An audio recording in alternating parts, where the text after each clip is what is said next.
As Steve's big sister, I would like to share what it was like to have Steve as my little brother. Steve was a gentle soul whose heart was one of the kindest, gentlest, and most forgiving I have ever known. All his life, those that knew him best often spoke of his kind and generous nature. My brother was a sweet, tender-hearted, and forgiving soul who, in spite of many crushing difficulties, was always quick with a smile and a joke. He was always generous and rarely ever said no to a request for help. He would often give even when the person asking was better off than him. As little more than a toddler myself, my first heart's desire was to have a little brother. I waited with nearly unbearable longing for the happy day that he came home from the hospital. I can still see his angelic face as he slept, while I had the indescribable joy of seeing for the first time my long-awaited dear little brother sent to earth so recently by his Creator to me. When we were in elementary school, his younger class grade let out earlier than mine, and he would race home a couple of miles and catch and saddle both our ponies and would be waiting there at the crosswalk for me so we could ride home together. One of my favorite childhood stories of Steve was when we were kids and took place on a vacation at SeaWorld in San Antonio. Steve loved the water, and we often called him a duck because of it. Water was his element. We attended a dolphin show where a lady trainer took the dolphins through their paces, and then she asked for 2 young volunteers from the audience. She picked Steve and a little girl who was 7 or 8, the same as Steve. The dolphin lady explained to these 2 that they would be riding a pair of dolphins over to the edge of the 16-foot deep saltwater pool, and that when she blew the whistle, they should jump onto the backs of the dolphins and hang onto the fins really hard as the dolphins would take them along the underside of the pool to the far side and bring them back to her. The little girl began crying and went back to join her parents, and while everyone was focused on her, they did not notice that Steve had sat down beside the pool and had taken off his shoes and socks. The dolphin lady asked him why he had done that, and he told her that he didn't want to get them wet when he jumped in. She explained to him again how deep the water was, and that the dolphin would be taking him along the bottom, and that he would have to hold his breath for a very long time, and that the salt water would burn his eyes and nose. To everyone's disbelief, he would not be discouraged, as he wanted to ride the creature. At last, much to her embarrassment and amazement, she had to tell him that she had tricked him, and that no other boy or child had ever not chickened out. At the tender age of 9, he was separated from me for what would essentially become the rest of his life. He went to live at Cal Farley's Boys Ranch. The loss we both felt from this left us both feeling a depth of lonesomeness and sadness that seemed unbearable. Our paths were divided from each other too soon. For the rest of our childhood years, the distance in miles grew between us and made our visits a rare and blessed treat. Steve never had many champions in his life, and much of it was spent wandering and alone. Steve was deeply loved by his grandmother Bachelor, who was a tireless and fearless advocate for him, even when others made this difficult for her. I respect and treasure her for the strength, love, and support that she insisted on giving him. His grandma and granddad Landtroop held him brilliantly in their eyes, but life circumstances minimized the role that they would have liked to have played in his life.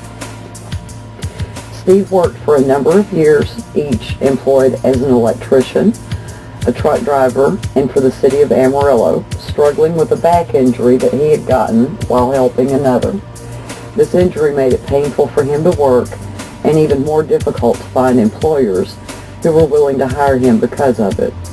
This condition made him homeless on several occasions, with life throwing little, if any, help to ease his circumstance. Much to my deep regret and sadness then and now, I wish I had been able to be there for him more often than the few times I was able to take him in and give him a place to live. Steve also tried his hand at love a time or two, and sadly, he was unable to find or connect with his soulmate, so he lived most of his life in solitude. The last few years of Steve's life brought him some comfort and stability, as he was able to get federal disability at last because of his back injury.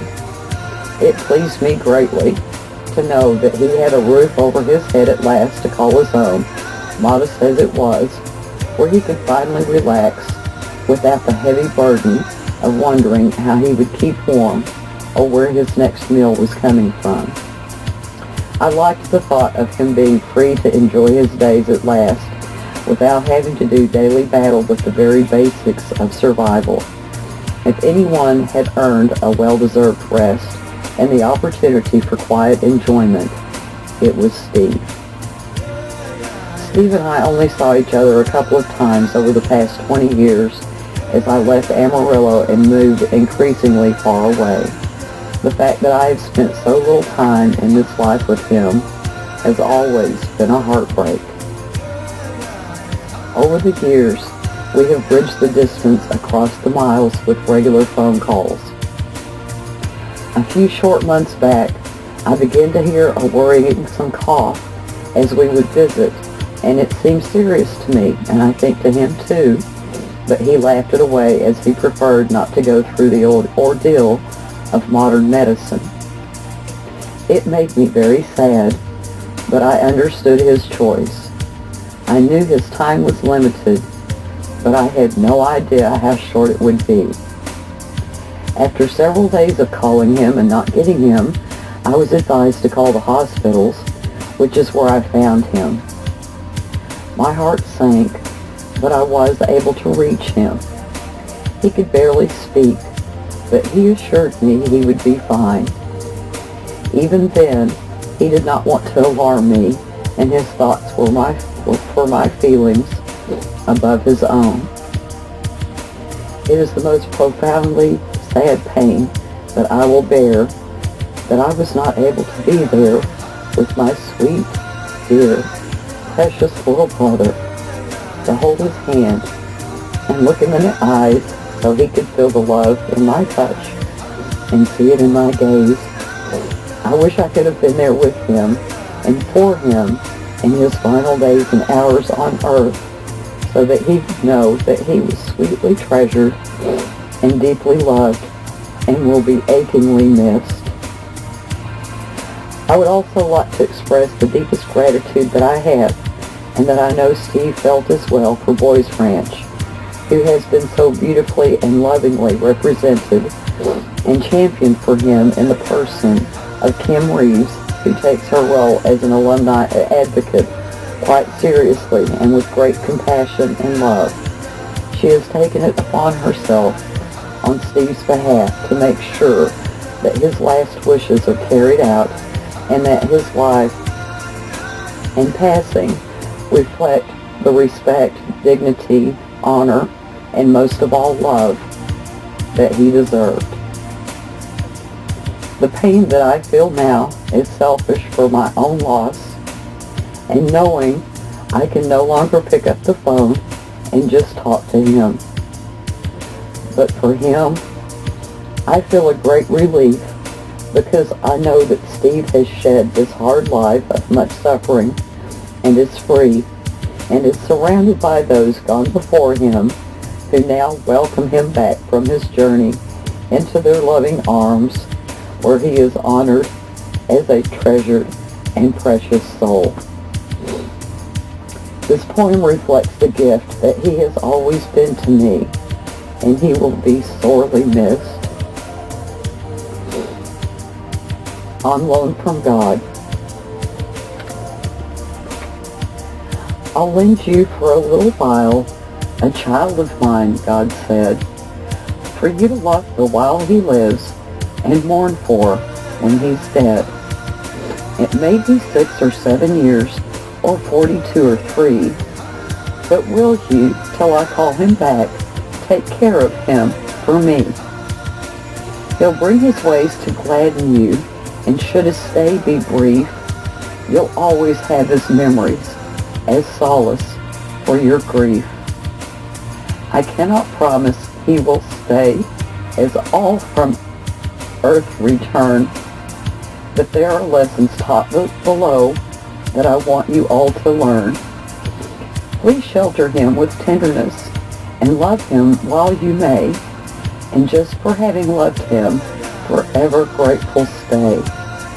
Now will you give him all your love, nor think its labor vain, nor hate me when I come to take this lent child back again.